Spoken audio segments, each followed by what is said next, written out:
რახან საბაზისო საკითხები ნაწილობრივ მაინც უკვე გავიარეთ, მოდი ახლა მითებს დავუთმოთ დრო.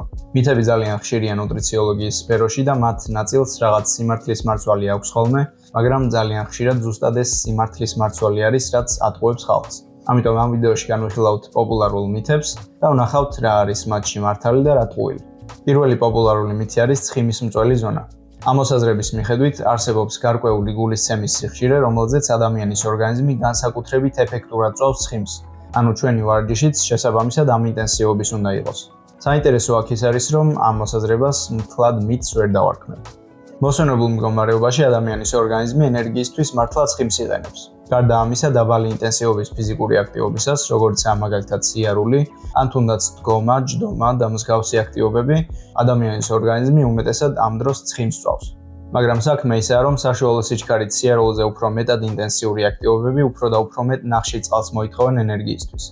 ამასთან ერთად უმეტესად ცხიმის წვას ორგანიზმი დაახლოებით 90 წუთიანი ფიზიკური აქტივობის შემდეგ იწყებს, როცა ნახშირ წყლების მარაგები უკვე გამოლეულია. ანუ ეს იმას ნიშნავს, რომ თუ მაინც ფიზიკური აქტივობის გამო ცხიმის დაწვა, პირველ რიგში უნდა ვივარჯიშოთ 90 წუთი, რომ ნახშირ წყლების მარაგები გამოილიოს და მხოლოდ ამის შემდეგ დაიწყებს ორგანიზმი უმეტესად ცხიმების გამოყენებას. ეს რა თქმა უნდა არ არის პრაქტიკული. ისიც უნდა გვახსოვდეს, რომ წონის და სხეულის კომპოზიციის ცვლილება უმეტესად კალორიულ ბალანსია დამოკიდებული. ანუ ცხიმის წვა უშუალოდ ფიზიკური აქტივობის დროს საერთოდ არაა აუცილებელი. შეიძლება არანაირ კარდიოს არ აკეთებდე, მაგრამ კალორიულ დეფიციტში იყო და წონას მაინც ჩვეულებრივ ვიკლებდე. ანუ ერთი სიტყვით მართალია, რომ დაბალი ინტენსივობის ფიზიკური აქტივობა კარგად წვავს ცხიმს, მაგრამ ეს იმას არ ნიშნავს, რომ ცხიმის დასაკლებად ეს სტრატეგია აუცილებლად უნდა გამოვიყენოთ. მთავარი ყურადღება მისაქცევი ფაქტორი აქ მაინც კალორიული ბალანსია. მეორე მცდარი წარმოდგენა ეხება შაქარს. შაქრის დემონიზება ჯანსაღი სფეროებში და ზოგადად საზოგადოებაში ისეთი პოპულარულია, რომ უკვე საკითხავიც აღარ არის. ყველა მიცის, რომ შაქარი ცუდია. მაგრამ სიმართლე ისაა, რომ შაქარი თავისთავად არც ცუდია და არც კარგი. მისი გამოყენება და მისი ეფექტები ადამიანის ორგანიზმზე ძალიან კონტექსტუალურია. მოდი ჯერ დადებით სიტყვი. შაქარი შეიძლება გამოსადეგი იყოს იმ ადამიანებისთვის, ვისაც რთული ფიზიკური აქტივობისგან აღდგენა ან სპორტული შედეგის გაუმჯობესება უნდათ. შაქარს აქვს კუნთის ზრდის და შენარჩუნების ეფექტი, რაც ნებისმიერი ადამიანისთვის გამოსადეგია და ამ ყველაფერთან ერთად შაქარი ძალიან კარგი სწრაფი ენერგიის წყაროა. წარმოიდგინეთ ფეხბურთელი, რომელსაც 15 წუთიანი შესვენების დროს ენერგიის აღდგენა სჭირდება. ის რა თქმა უნდა ბრინჯის ჭამას არ დაიწყებს, იმიტომ რომ ეს შედარებით რთული ნახშირწყალია და დიდი დრო დასჭირდებოდა გადასამუშავებლად. ანუ ასეთ შემთხვევებში გვჭირდება მარტივი შაქრები, როგორსაც შეიცავს მაგალითად სპორტული სასმელები. ჩვეულებრივ შემთხვევებს რაც შეეხება იმ ადამიანებისთვის, ვინც აქტიურ ცხოვრების წესს ეწევა, ჯანმრთელია და ჯანსაღ წონას და სხეულის კომპოზიციას ინარჩუნებს, მათთვის ზომიერი შაქრის მიღება რა თქმა უნდა მავნებელი არ იქნება.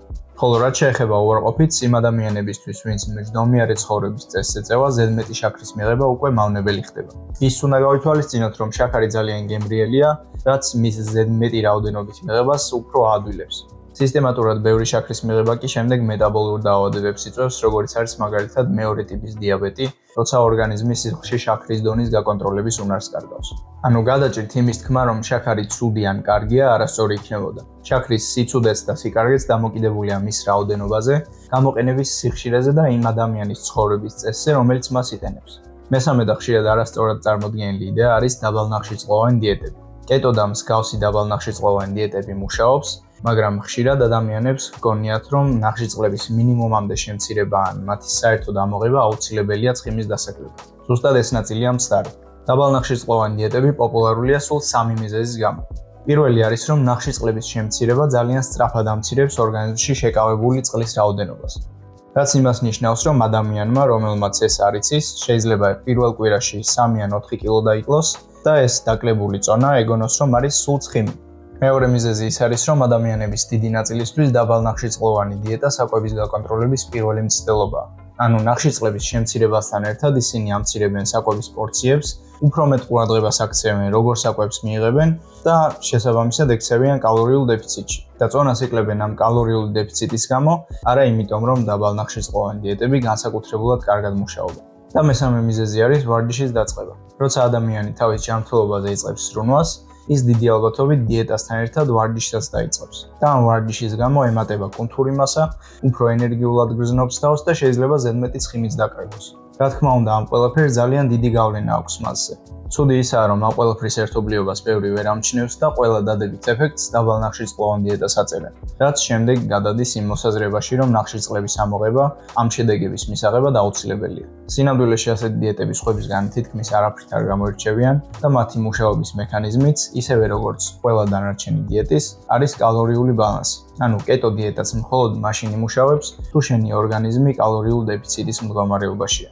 ამიტომ თუ უბრალოდ მოგწონს ასეთი კვება შეგიძლია გამოიყენო, მაგრამ თუ ნახშირწყლების ამოღება ან მინიმუმამდე შემცირება შენთვის ზედმეტად შემზღუდველია, გახსოვდეს, რომ ეს საერთოდ არაა აუცილებელი. ნახშირწყლების მიღება პირიქით შეიძლება დადებითიც იყოს შენი კუნთური მასის შენარჩუნებისთვის. მეოთხე მითი ან უბრალოდ იდეა, რომელსაც მეტი ნიუანსი სჭირდება, არის რომ საკვებში ქიმიკატების არსებობა საშიშია. ამას ამტკიცებენ ხოლმე იმ ფაქტითაც, რომ ადამიანების დიდი ნაწილისთვის საკვებში შემავალი ინგრედიენტები უცნობი და რთულად წარმოსათქმელია. ეს ასევე უკავშირდება იმ მცდარ მოსაზრებას, რომ ადამიანებისთვის ყველაფერი ბუნებრივი და ნატურალური მარგებელია და პირიქით ყველაფერი ხელოვნური მავნე. ცოტა რომ დავფიქრდეთ, ალბათ ყველანი დამოუკიდებლადაც მივხვდებოდით, რომ ეს იდეა მთლად მართალი ვერ იქნება, იმიტომ რომ ათასობით ბუნებრივი საწამლავი არსებობს, მაგალითად ჰემლოკი და მიუხედავად მათი ხელოვნურობისა, მედიკამენტები და თანამედროვე ტექნოლოგია ყოველდღიურად ათასობით ადამიანს იხსნის სიკვდილისგან. ამ ცხადი მაგალითის მიუხედავად, ეს მოსაზრება საზოგადოებაში მაინც კიდევ არსებობს და ამის პირველი მიზეზი ის არის, რომ რაღაც სიმართლის მარცვალი მართლა არის აქ. ის რთულად წარმოსათქმელი ინგრედიენტები, რომლებიც ასე ძალიან გვაშინებს, უმეტესწილად გვხვდება ულტრაგადამუშავებულ და მართლა არეჯანსაღ საკვებში, რომლებიც ხშირად შეიცავენ მავნე ინგრედიენტებს, როგორიც არის მაგალითად ტრანსცხიმები. მაგრამ ისიც უნდა გავიხსენოთ, რომ თუ ბუნებრივი ინგრედიენტების სახელებს დავწერთ მათი გრძელი ფორმით, ისინიც იგივენაირად საშიში და გაუგებარი აღმოჩნდებიან ჩვეულებრივი ადამიანისთვის. მაგალითად, ასკორბინის მჟავა არის C ვიტამინი. ეიკოზაპენტაენის მჟავა და დოკოზაჰექსაენის მჟავა ქმნიან ომეგა-3 ცხიმოვან მჟავას, რასაც თევზის კონს ვეძახით. ანუ ის ფაქტი, რომ რომელიმე ინგრედიენტი უცნობი ან რთულად წარმოსათქმელია, ავტომატურად იმას არ ნიშნავს, რომ ის მავნებელი უნდა იყოს. ინგრედიენტების მავნებლობა თუ სარგებლიანობა უნდა განუსაჯოთ სამეცნიერო ლიტერატურის მოძიებით და არა მათი ბუნებრიობით თუ ხელოვნურობით. საბოლოო მითი, რომელსაც ამ ვიდეოში განვიხილავთ, არის მეტაბოლიზმის დამაჩქარებელი საკვები. ამითის მიხედვით არსებობს გარკვეული საჭმელი, რომლებიც გვეხმარებიან მეტაბოლიზმის დაჩქარებაში და შესაბამისად წონის დაკლებაში ან შენარჩუნებაში. ეს მოსაზრება მოდის ნამდვილი მოვლენიდან, რომელსაც საკვების თერმულ ეფექტს უწოდებენ.